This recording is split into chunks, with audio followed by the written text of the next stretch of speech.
girl, boy, anybody? Hello? Oh, hey there. This week on Film Fridays, it's Birdbox. Hit the intro. Well, it'll be there next week. Hope you enjoy. You're watching Film Fridays. Welcome to Film Fridays. This is going to be a bi-weekly show. Scratch that. I'm not going to talk to you twice a week. That's ridiculous. This is going to be a bi-monthly show where we examine new movies, old movies, weird movies, Netflix movies that they debate whether it's truly a movie or if it's a continuation of a show or a limited series. So this week, we're going to examine the new Netflix movie Bird Box. We're going to take just a couple of minutes. Now, the disclaimer is, I hate watching film reviews before I see a movie, but I love post-cinematic analysis. So if you're a film buff like myself, then you've already seen the movie and you can't wait to hear what I have to say. But if you haven't seen the movie yet and you're maybe more like my wife and you're wondering, is this film worth my time? Then this might be a place for you. Film Fridays is an environment for that post-cinematic analysis where I provide a little bit of feedback and a couple of fixes. Let's dive in. So Netflix explores a fantastically dark, eerie new Netflix movie, Bird Box. If you've determined whether you're a film fan or whether you want to know if it's worth your time or not, here's a couple key things to remember. One, I'm not going to go through entire in-depth plot analysis. You're going to hear some feedback and some potential fixes. Let's start with a couple things I really enjoyed.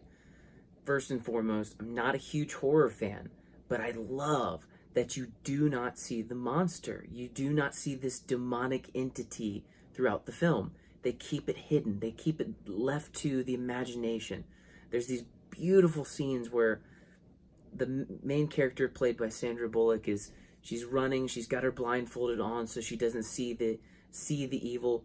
And you see these moments where it's almost like time slows down and you see a gust of leaves move, and that's it. That's all you see.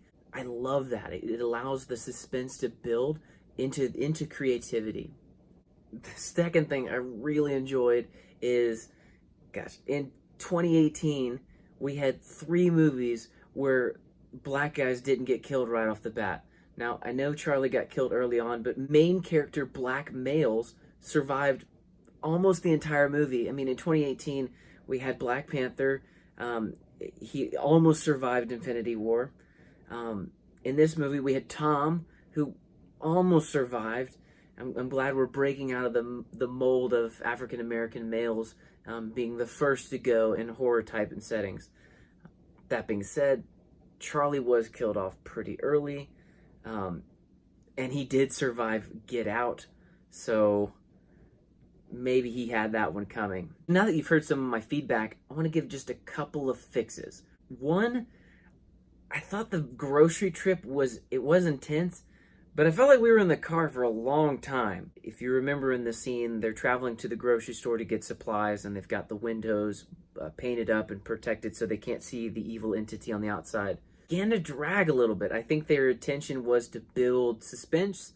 What ended up feeling like was, hey, we're filming some people in a car and we don't have a monster to show, so there were one too many flashes of the outside of the vehicle trying to build suspense and momentum, and I thought we crossed that threshold of it's scary to now there's just not really a monster for us to show. I began to feel like, oh, we don't have the budget to have some intense blind car chase, so we're going to have an intense Disney ride where the chair kind of moves back and forth. Anyway, might be nitpicky. The final bit of feedback I want to leave you, probably my favorite part, is the fact that the crazies, the insane people, the murderers, the villains of society, they don't have to wear blindfolds. How ingenious is that? Of course evil people would be attracted to evil. I thought that was a great distinction between who to pull for and who not to pull for. Make sure to subscribe if this is something you enjoy. We're going to be doing this every other Friday. Leave in the comments below if there's a particular movie you want me to provide feedback or commentary for. I'll try my very best to keep it short, concise, crisp, and that way you can get the most out of this viewing experience to get the most out of your next viewing experience. I'll see you next time.